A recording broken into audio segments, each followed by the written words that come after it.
Hi guys, it's John and Matt here from Guaranteed Fitness. This is podcast number 4. Welcome to the Guaranteed Fitness Podcast of Awesomeness, where you'll discover hints, tips, and ideas on how to transform your lives and bodies, and how to become what you always wanted to be. With your hosts, Chief Ninjas, John the Guru Hall, and Matthew Can't Spell Nicholson. Man, I still love that jingle. Right guys, we've got an absolutely awesome podcast for you today. Today's interview is going to be with Dax Moy. For those of you that haven't heard of Dax, I've mentioned him in some recent emails. He is the world's most expensive personal trainer. If you do Dax's personal trainer elite package with him, where you spend a week with him in Thailand, it will cost you £17,000. We've known Dax for about a year now. We recently went on this body map course down in Devon, and he very kindly agreed to be interviewed. We've already done the interview, and there's some absolute dynamite in there. So for anyone that is looking to transform their life, change the way they look and feel, you'll get some fantastic stuff out of this.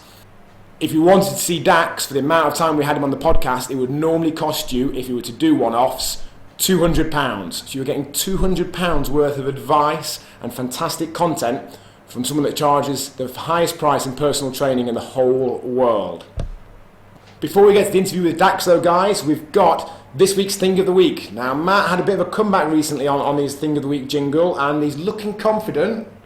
What have you got for us, Matt? Ladies and gentlemen, boys and girls, children of all ages, Guaranteed Fitness proudly brings to you the Thing of the Week. That was all right. That was like a boxing sort of intro, wasn't it? That was a bit like I think. wrestling. Was it? True. I think next week you could make it even better than that, though. Okay, I'll try my hardest. Nice one. Just for you. So this week's Thing of the Week, we've had a lot of fantastic feedback from the webinars we've done recently. A couple of weeks ago we did a webinar on Christmas damage limitation, how not to gain too much weight over Christmas. Last week we had a webinar on how to get rid of belly fat, 5 secret unknown tips. So I think we're going to do a webinar again, just because people are loving them so much. The feedback we've had though is people like a little bit more notice. So generally the podcast has been coming out and the webinar's been like a day or two later. So our next webinar, we're going to do a week on Tuesday from when we recorded this. That's Tuesday the 20th. Matt, what do you think would be a good thing to cover? Well, looking at, I said coming into the new year now, I think something along the lines of how to get people to stick to their New Year's resolutions, because every year people make them, and I'm pretty sure they make them again the next year, they haven't stuck to them. So we'll design a webinar and really teach you guys how to stick to set goals and really achieve them. Yeah, I like that. And I think that's something that would apply all year round as well, because in theory you can make resolutions anytime. You can make a mid-April resolution, a late September resolution. It's really the way that they're made and the sort of the approach that people give them, which are essentially setting themselves up for failure. So I think the guys will really benefit from hearing a little bit about that. And now we've got Ask John and Matt. Ask John and Matt. Right, Matt, this week's question is from Georgie Gray, who's one of our new members over at Macclesfield. Questions related to being impatient with results and getting disheartened when it doesn't come straight away and trying to stay motivated. Well, the thing with that is a lot of people do say that they want the instant results and the magic pill, but you've got to ask yourself how long it took you to get in the shape that you are. If for the last, say, 20 years you've gradually put on weight and the belly's really kind of, piled on, that's 20 years worth of damage that you've got to undo. Now, it isn't going to be undone overnight. But all you've got to remember is every step forward is a step forward, not a step back. So every little decision you make, every training session you come to, it's a step forward, not a step back. And don't get disheartened if you only lose 2 or 3 pounds that month. It's a step forward, and that's all that matters. And the goal is down the line, and I'd say every step forward you take is going to get closer to that goal. So as long as it's a step forward, guys, that's all that matters. And if you do have a step back for one reason or another, don't stress yourself about it, just try and improve for the next month.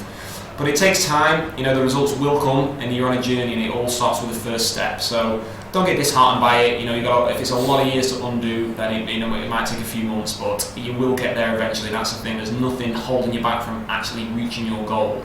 So you will get there eventually. Just stay patient, and the results will come. One thing we've always been super honest about at Guaranteed Fitness is the time frames involved. I've had people come and speak to me asking how long will it take me to get in XYZ shape. And in some cases I might say 3 years, depending on obviously the shape they're in at that moment and where they want to get to. And people often think, oh, that's too long.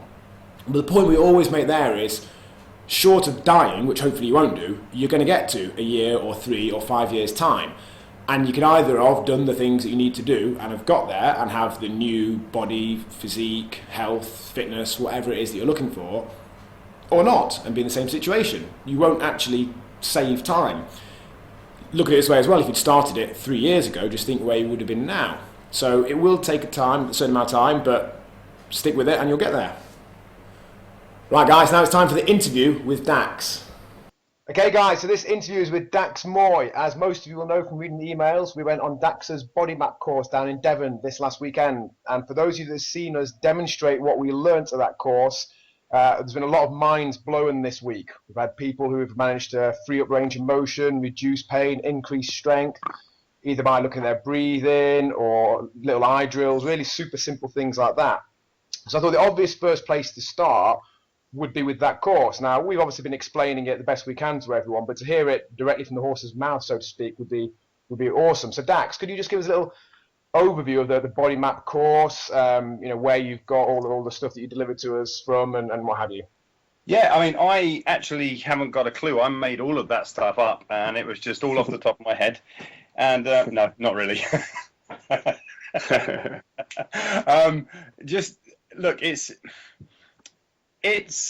looking at the body the way the body was really always designed to be looked at, and which is at the core essence of a human being is a threat management system, right? So we would never have evolved as a species if we weren't very much in tune with our surroundings, if we weren't very much in tune with things that would have become a threat to our survival.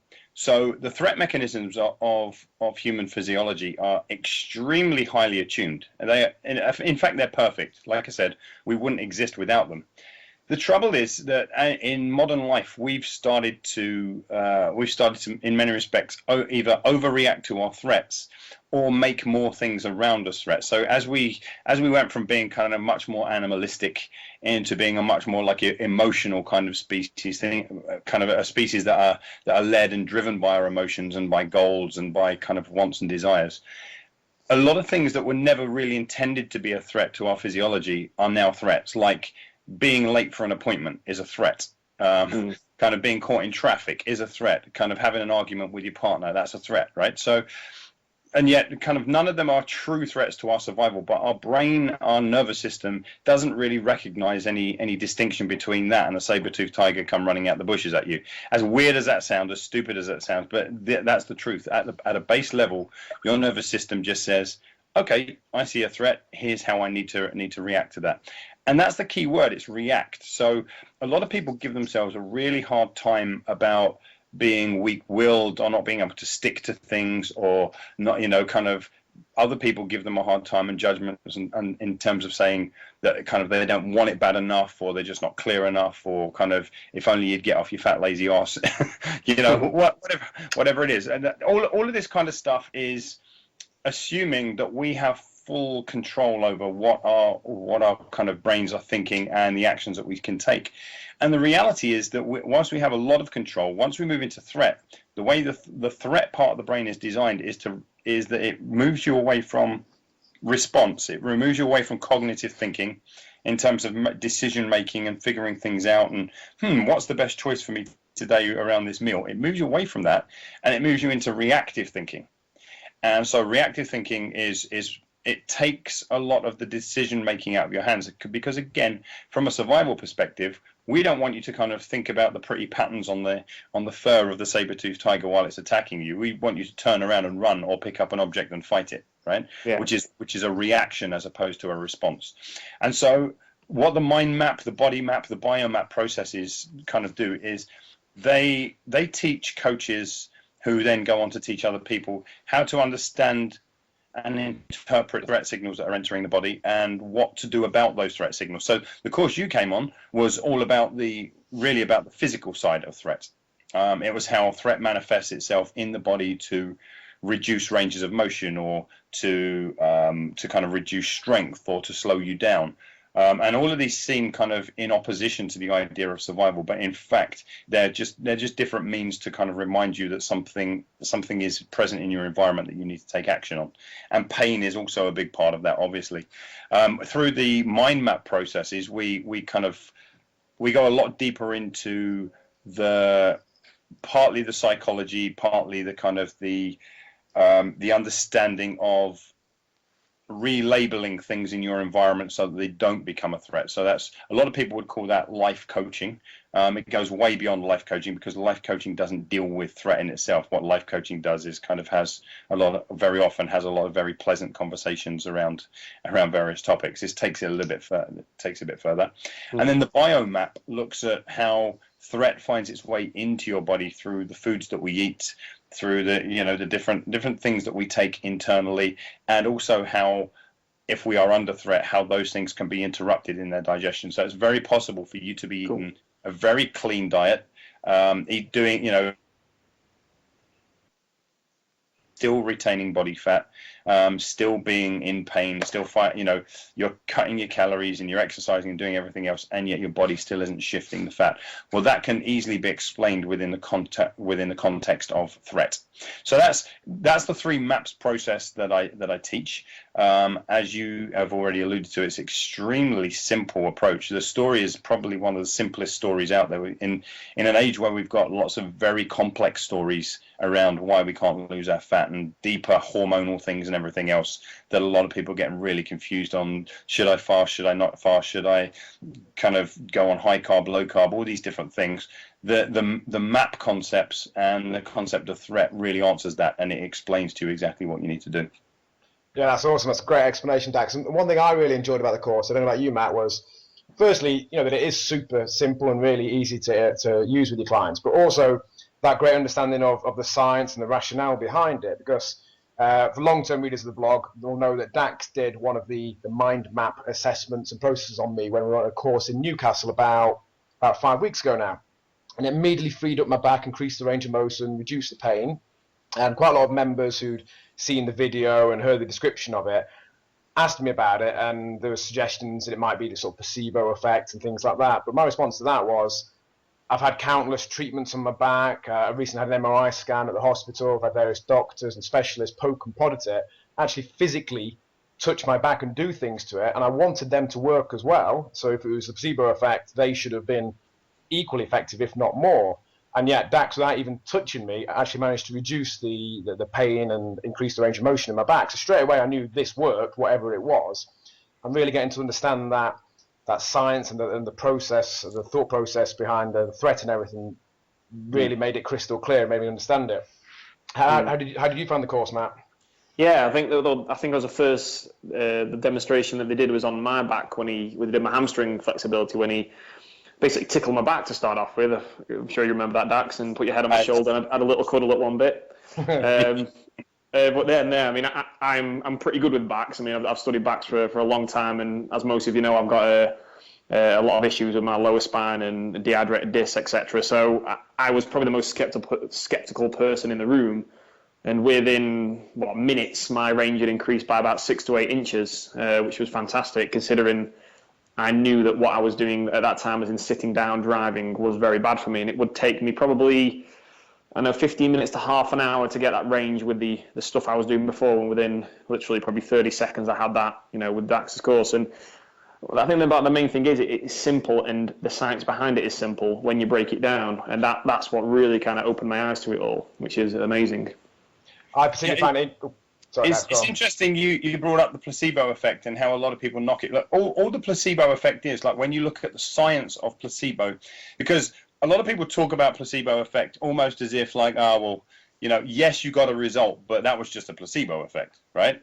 Well, if we break it down, what is the placebo effect? The placebo effect is a nervous system saying, I don't feel under threat, so I'll just give you back what you were meant to have. That's all the placebo is. Yeah. And so even if it's a case of, I hand you a red pill versus a green pill, and you take it and you get better, and the red pill only had sugar in it, your mental perception of the threat has just gone down, right? So you said, okay, well, I believe that something is happening right now to take away my threat. Because your perception of threat has gone down, you get the benefit of the drug or the intervention or whatever it is. So it's a very interesting thing that when people bring up placebo, we've been almost trained to think of it from the perspective of it's some kind of made up bullshitty kind of thing, right? Yeah. When in reality, all it is it's putting the pin back in the hand grenade of the nervous system where it kind of says, okay, I don't feel under as much threat anymore. Amazing. Cool. One thing that we particularly like, Matt and I, about Dax's general approach is that it's very in line with the sort of thing that we try and do down at Guaranteed Fitness. Now, there's a lot of great experts out there. A lot of you will know that Matt and I really enjoy the work of, say, Charles Poliquin, for example. And whilst Charles's information is fantastic, it's very much about this is what you need to do, just go and do it. And that works really well with the sort of person that he works with, sort of high-level athletes, etc. And we still benefit from learning a lot of information. But we've always been more about helping people on that journey, change their thought processes, look at self-limiting beliefs, evaluate their habits, and all that sort of stuff, which Dax is very much in that area as well. So we've pretty much already arranged to go on all Dax's courses next year because we want to learn more and more in this area. So Dax, if you had, say, the average person in the street, I know it's very difficult when you haven't actually met them and able to assess them, but the average person in the street who comes in to see, say, us or you, the average UK diet of cereal, toast for breakfast, sandwich for lunch, pasta meal for tea, constantly stressed, struggle to get into exercise and change. What general advice might you give for someone like that to start them on their journey of change? Good question. The first area really is in complete opposition to what most of the industry does. So most of the industry wants to meet you and then give you a whole bunch of stuff to do.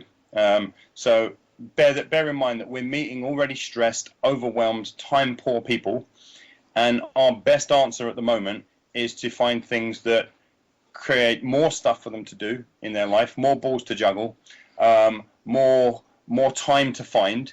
Kind of all these things that are really, when you really think about it, like if it were put into any other context, if a person said, I'm in a lot of pain, what do I need to do? And you met them and you started poking them in the painful parts and you just kept your finger there and kept jabbing them with a stick or whatever, it would make no sense. We kind of do that in this industry. We find people who are overwhelmed, tired, burned out, kind of lacking in faith and belief, and we challenge all of those things from day one. So my basic intervention, without knowing the details of any individual, but my basic intervention is this: release the brakes. Find out where the things are that are stopping you. Like, don't look for new things to add. Look for things to take away. I gave you the example on the program, this concept of one toy in, one toy out. Right? You never add a new thing until you've taken away something that gives you the space for the new thing. Now look at the way most people go about their dietary transformations or their body transformations or whatever. It's all just about add. I've got to find more time. I've got to find more things to do. I've got to make these huge and abrupt changes to my diet, and I've got to do all of this. And that in itself becomes a stress. And the body doesn't really know the word stress. So really what all stress means is threat, which means that for a lot of people, the very things that we're doing to get them a better result, the very things that we're doing to get them a better transition are the very things that are going to end up costing them. I said on the program that you are very unlikely to get the body you love while doing the things you loathe.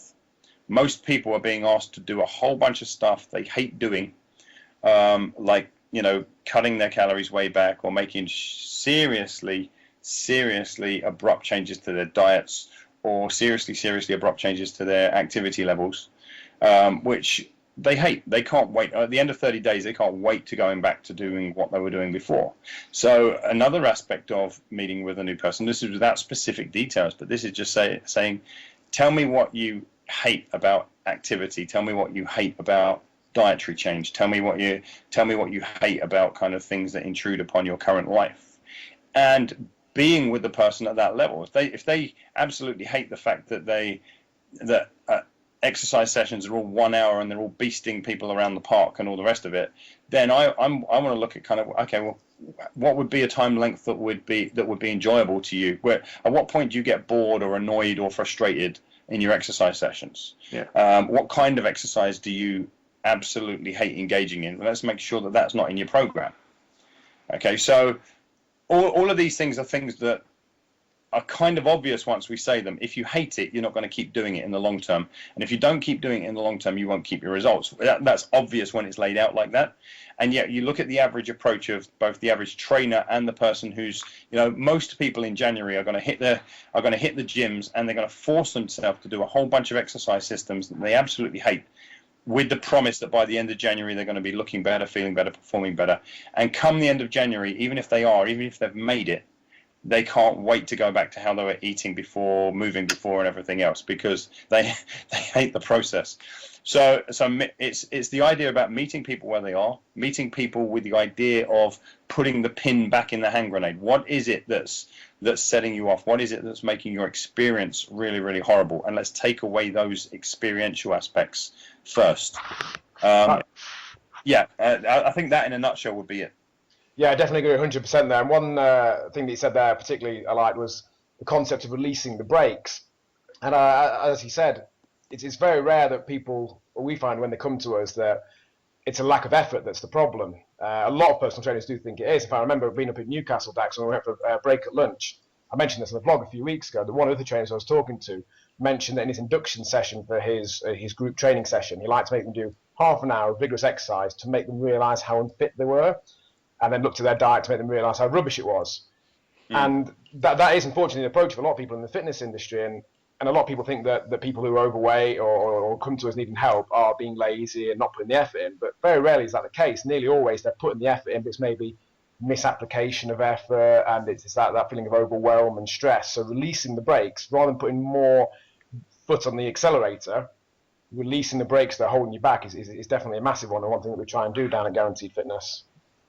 Yeah, I think it's so important. It makes zero sense to jump into your car, start revving the engine up and getting annoyed that the car's not going, and then floor the gas and kind of go, well, why is it still not going? You've got the engine screaming, you've got the tyres burning and everything else, you're still not going. You look down and you go, okay, well, all I had to do was take my foot off the foot brake and release the handbrake, and I could have started going forward with minimal amount of effort, just a tiny little tap on the gas. Most people are they've been brainwashed into the idea that they're not working hard enough. And so that just leaves us in this lose-lose position where the only choice we've got available to us to prove to everybody else around us how much we want something is by how hard we work. And I say that's rubbish. I say, how about working smart instead of hard? If this were your money, you wouldn't want to be investing £10,000 to get £10,001 back, right? You'd want to be looking at, okay, what's the least amount of money that I can put at risk, the least amount of money I can invest to get the most amount of money back. In terms of money, that makes a lot of sense. People understand that. For some reason, they're not looking at their lives in the same light. They're not looking at, okay, what is the best possible investment of my time and my effort? And this is why a lot of these things, like the drills that I teach on the body map and the coaching that I teach on the mind map, at first it seems like, wow, this makes it a really, this isn't what people are coming to you for. They're coming to you for the workout. They're coming to you for the dietary advice. They're coming to you to just get on with it, right? Well, that's not true. If I could give anybody in the world their result without them having to do anything, if I just said, look, here, take this pill once. There's no harm to it. It's perfectly safe. It's perfectly legal. Take it once. You'll get the body of your dreams, and you will never have to diet again. You'll never have to exercise again. The truth is, most people, other than athletes and people with an athlete mindset, most people would choose not to exercise or diet ever again in their life. So that tells us that what they really want is the result. They're not really looking for the work. I'm sure you've heard this thing that nobody really wants a drill. What they want is the hole, right? Yeah, and it's the same thing. Very, very few people want a workout. Very few people want a diet. They want what they believe a workout and a diet will give them. And it's our job, I think, to start moving people to understanding that there are better investments around your workouts. There are better investments around your diets that you can make than the way we've been doing it up till now. Definitely. Yeah. One phrase again that you mentioned there, funnily enough, was the whole work smart and not harder concept. And that's sort of been something I've always tried to do. And I remember my very first personal trainer job 10 and a half years ago, Fitness First in Sheffield. We got these little boards that we could put up on the wall, and in it you got to put your quote, your saying, and I put work smarter, not harder. And at the time, I genuinely thought I was getting my clients to work smarter, not harder. And maybe to some degree I was, compared to what maybe the average person on the street who doesn't know what they're doing was doing. But in retrospect, now I look back and actually see I should probably go back to a lot of my original clients and apologise for the approach I used there. But it's something we've corrected now, and we're very much about, as you said there, looking at the minimum effective dose, looking at the areas where effort can be applied to get the maximum return, releasing those breaks, not overloading people, the whole one toy in, one toy out process, so we're not putting more and more on them as well. So Dax, for those guys that don't know much about you and your history, it'd be really cool to hear a bit about your journey, how you got from the young man you once were to being the world's most expensive personal trainer. Basically, kind of a very rapid history. Started out in the military, left the military, became a typical gym instructor. So basically, I was working at a gym, using everything I knew from my military side of fitness to absolutely beast and smash and destroy clients into shape. So exactly what you just said, John. I really feel like in many respects I need to go back and apologise to anybody who knew me in the first kind of year or so of my training career, because that was all I knew. I knew that people get really fit if you keep hammering on them, if you keep smashing them. The trouble is that I actually did end up smashing quite a lot of them. You'd end up with a lot of people with very few are actually injuring themselves in my sessions, but kind of I was wearing people out. I was wearing out backs, I was wearing out knees and hips, and I was wearing out people's motivation as well. Like, there's only so much you can keep waking up and be asked to push even harder and go even harder and run even faster and lift even heavier. That was kind of how I started. Then I got into, I'd heard about this thing called GP referral, and in where I live in Islington is where the UK's very first GP referral program was created. It was for people with diseases and disabilities who were being referred by their doctors of some medical conditions. I really wanted to be part of this, but I left school with no degree, no kind of qualifications of any kind, and all I had was my PT qualifications from the army and my civilian gym instructor's qualifications. And so I went along for an interview, asked if I could be part of this, and was very politely, but pretty much, directly told, hell no, you're not qualified enough, you're not knowledgeable enough, we don't want you. And I went away and I spent, basically in between clients, I spent every waking minute at the British Library reading journals on arthritis and inflammation and kind of specific medical conditions. And I actually asked for another interview, and I went back 6 weeks later, and I fared much better in the interview. I was very, very good, was very, very knowledgeable, but it still didn't tick the right boxes for the right people who still wanted me to have a degree in these topics. I was like, okay, and they sent me away, and I studied again for another 6 weeks at the British Library. I was reading and devouring everything I could find. I wasn't earning enough money at the time to be able to go and buy the manuals and the books myself, and I wasn't earning enough money to be able to kind of subscribe to the periodicals, so I literally just sat in the British Library. And I went back 6 weeks later for another interview, and they were kind of rolling their eyes as I came walking in the room. And essentially I sat down and I didn't even allow them to interview me. I started turning it around on them.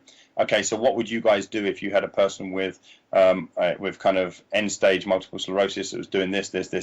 What would you do if you had a person with this? What are the right medications? What do those medications do to you from an exercise and dietary perspective? How does that make you feel psychologically? And they were, to be honest, they were kind of sit there kind of open-jawed, and they couldn't answer any of the questions that I was asking them, and I could answer them all. And so I was offered a position on a GP referral team.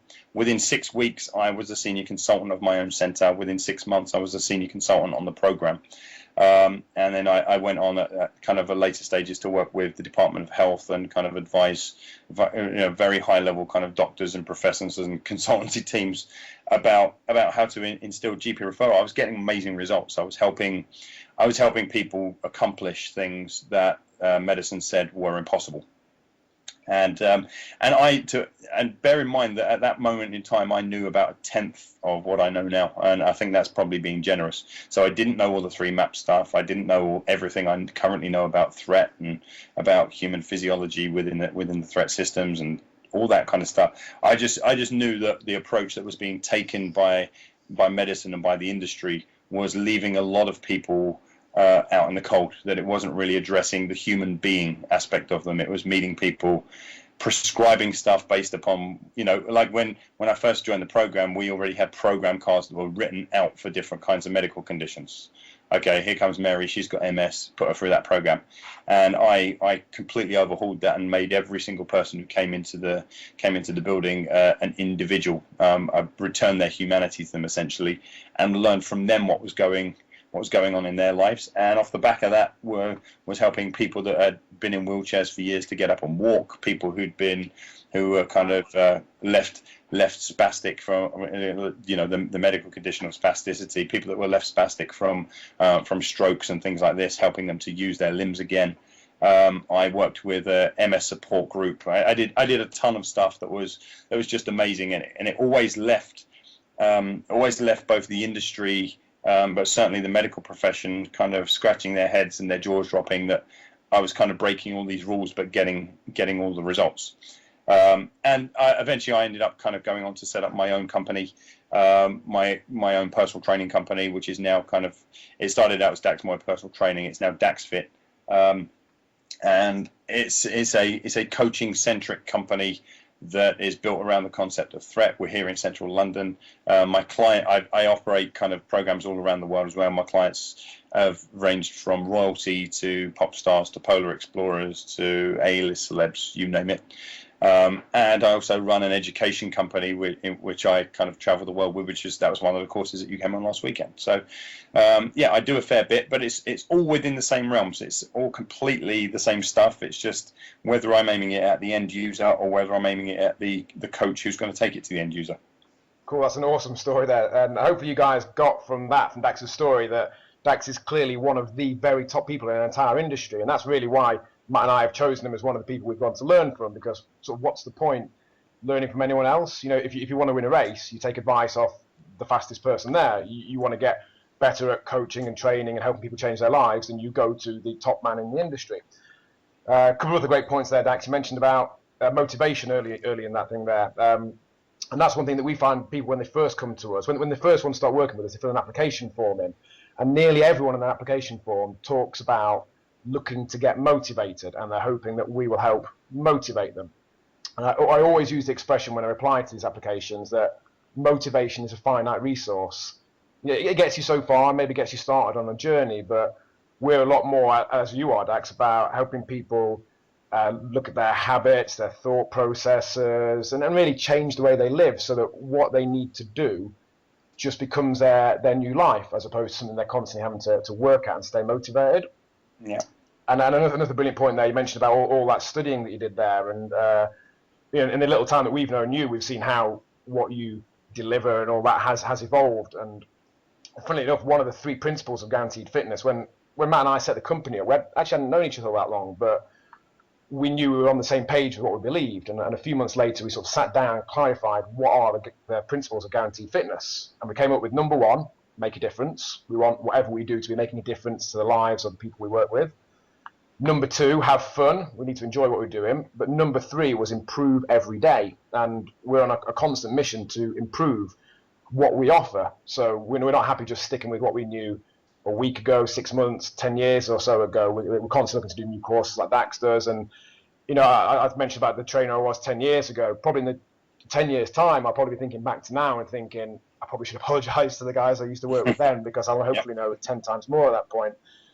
And that's really, we often say on these podcasts that we don't want this to be about selling Guaranteed Fitness. If you want to come and join us, awesome. If we're the best option for you, that's great. But whatever you're looking at, I personally would recommend looking for someone who has a thought process and an outlook of constant improvement and change. They're constantly studying, learning from new people, and improving their skill set to help you, basically. Yeah, I agree. I think that's been a major keystone in my own development over the years. I have a really simple rule. I don't allow myself to go to bed until I know something more than I knew that morning. And so it might literally be, and I run through a mental checklist as my head hits the pillow. There's a bunch of questions I ask. But one of the questions is related to my personal growth, and I say, what do I know now that I didn't know this morning? And honestly, there are nights when my head hits the pillow and I go, oh wow, I just realized I haven't learned anything new specifically, and I will actually get out of bed and go and read 2 or 3 pages of a book, or kind of go and read part of a journal or a study or something, so that I keep my going to bed rule. Every day I go to bed with more knowledge than I had the day before. Yeah, I agree 100%. No, that's one thing I again try and do. I try and do an hour of some sort of self-improvement each day, whether that's listening to a podcast, like today, for example. This is a Thursday. I've already had to run Ollie, my eldest, over to school and back. So that's a 45-minute each way trip. I have to collect him again later. So that's 3 hours in the car where I can, in theory, be learning new stuff. If not, maybe look at books, etc. One thing that's just jumped to mind, the Dax. People, before they come and work with us and other people in this industry, often think that personal trainers are always these perfect people with perfect lives who always find it easy to get where they want to get to, and therefore can't relate to them. And Matt and I have tried really hard to tell our story so people understand that's not the case. So, for example, if people don't know, I separated from my now ex-wife, the mother of my children, a couple of years ago, so I've been through a difficult process there. Had a lot of financial difficulties over the last few years. Matt's dad, unfortunately, died about 4 years ago, which was part of Matt's journey of getting back into fitness and wanting to make the changes that he's got. But Dax, I know you've had a particularly difficult year this year, haven't you, with some of the things in your personal life? You do talk about them a lot on your blogs and your videos, don't you? Yes, indeed. Yeah, I mean, I'm this year I've been absolutely kind of slapped and battered by post-traumatic stress disorder. I was in the tsunami, 10 years ago now, I think.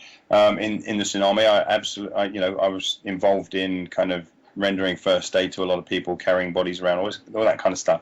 And obviously I survived it, and I emotionally survived it. I was absolutely fine. I've been absolutely fine for 9 years. And in February this year, I got slapped by PTSD with visions and kind of flashbacks and all kinds of weird stuff, which have kind of taken me from, my diet is still pretty good. Obviously I'm the author of a diet, right? Okay, my diet is still pretty good. My training is still fairly good. I haven't got unfit. I haven't got weak. I'm not eating kind of chocolate till the cows come home. But I've piled on pounds as a result of stress. So I'm certainly not the most out of shape person in the world that you'll ever meet. But I'm not in the kind of shape that I always feel really good presenting myself to the world as. And kind of, it's understanding that. Again, this is some of the impact that threat can have, right? Threat can move you to a completely different place. It doesn't just change how you think; it changes how your body operates. And so one of the downsides for me with these flashbacks is, on average, I've been sleeping about 3 hours of sleep per night all the way since February, right? And do you think that changes my physiology? Absolutely. What's happening inside of me on a hormonal level? What's happening inside of me on a kind of an endocrine kind of level, on a physiological level, on a digestive level? Everything has changed. Absolutely everything has changed. And I think it's important that fit pros understand that even if they themselves aren't going through, for example, what I'm going through with PTSD, or your separation issues that you had, or kind of some kind of bereavement and stuff, that you actually understand that everybody out there is going through something, and what to you may not seem very much. Like to you it might seem like a really small thing, and you think, well, surely they should have gotten over that by now. Everyone has their own way of dealing with it. I'm a very strong-minded person. I'm not a dweller on the past kind of person. I'm not sitting here kind of going, woe is me because I survived the tsunami and saw all this stuff. That's not even once been on my mind. And yet somehow my brain decided that this year in February was a time for me to start seeing a whole bunch of action replays. And as a result of that, things in my own life have changed. So I think if you're a personal trainer listening to this, kind of take into account the idea that people's human experience is very, very different, and it doesn't make them weak, and it doesn't make them any less, and it doesn't mean that they're a lesser person in any way, shape, or form. It just means that somehow threat has found them. And if you're a compassionate coach, if you really believe in helping people rather than rather than just kind of getting people fit. If you really believe in helping people, then help them put the pin back in the hand grenade. Help them disarm that threat, and I think that will make a big difference. If you're a member of the public and you're listening to this and you're kind of thinking of taking on a trainer, I know it's very easy to kind of get caught up into the idea of my trainer must be a role model and they must look like it, they've got a six-pack and everything else. Don't for 1 minute think that the trainers who might seem to you to be a little bit more out of shape than another trainer has any less to offer. I mean, obviously, if the trainer themselves are getting caught up in their woe is me stories and they're not doing everything in their power to take action to fix it, they're probably not the person that you want to learn how to get yourself out of trouble with. But if you see them, you go, well, actually, this person is doing all the things that they're telling me to do. But they're just experiencing a stage of life themselves where actually they're under threat as well. I think there's a lot to learn from those people. There's a lot to learn from a trainer who is human as opposed to a trainer who appears to be superhuman. Definitely, yeah. Anything else you want to ask, Matt? Maybe where people can find out more about Dax. I know he writes a lot of blogs and some amazing videos on YouTube. So Dax, what's your kind of main blogging website now for the public? Well, I put most of my stuff out to the world through Facebook now, so it's just Facebook.com/Dax Moy. My fitnessy stroke mindset-y stroke mind mappy kind of stuff is all on Dax Fits Life, DAXFitLife.com. And you'll find me between those two places. I think that's enough. Cool.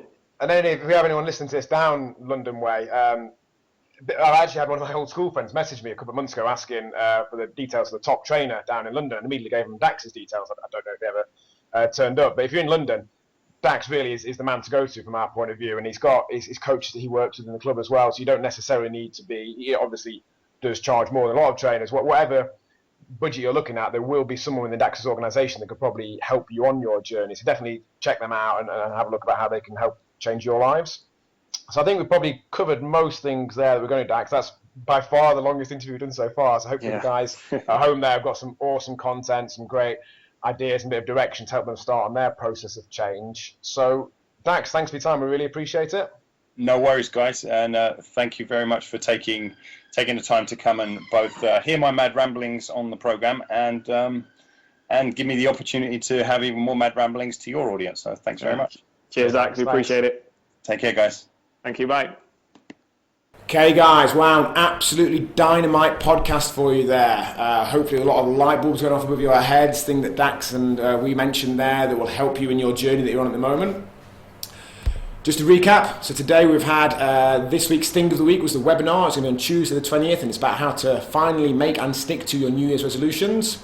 Question of the week was from Georgie Gray from Macclesfield, all about sticking to it and staying motivated. All links to these things that you might need are going to be on the show notes at guaranteedfitness.co.uk. If you're on the mailing list, you'll get updated as we go along. One other thing quickly to mention, we've had a lot of requests recently for more information about what we do. There's a lot of people hearing this podcast who haven't heard about Guaranteed Fitness before. And there's a lot of people here as well who you've known about us for a while, just haven't got around to doing anything to sort of transform your lives, etc. Just to let you guys know that the next 28-day body transformation that we're doing, the January one, will be our last reduced priced trial. We're going to be full, hopefully end of January, early February, so it's going to be literally a case of one in, one out. The reduced price trial was set up to get our name and reputation out there and build up a membership base. We won't need to do that anymore because obviously we'll be full. So if you guys are looking to transform your lives and bodies, if you don't do it in January, chances are you probably never are going to. So if you're not already in the mailing list, pop over to guaranteedfitness.co.uk, pop your email address in there, it'll send you details. We've got free briefing meetings coming up next week, it'll be now, so it's Monday the 16th at Buxton at 7:30pm, Tuesday the 17th at 6:45 at Macclesfield. That's just a friendly, no pressure, no sales, chat and presentation over a cup of coffee. Just your opportunity to come down, see the facility, meet the guys, find out a little bit more about what we do, and really for us all to decide where to go from there and what have you. So guaranteedfitness.co.uk if you want to look into that. Next week's podcast, we've got some good stuff lined up for already. We've got a guy called Dan Coleman. I've known Dan for about 5 years now. We started out on the same day working for Fitness Agents, which is the UK's largest personal training management team. At that point, I was running the North East region for the company. Dan was running the South West region. Dan still works for Fitness Agent, so he's got a lot of great experience over the last 5-6 years, and prior to that, of working with personal trainers, helping coach them and their ability to coach their clients on their journeys of transformation and change. So I'm sure Dan will have some absolute dynamite for us next week. But that's it for now, guys. See you next week. Thank you for listening to John and Matt talk nonsense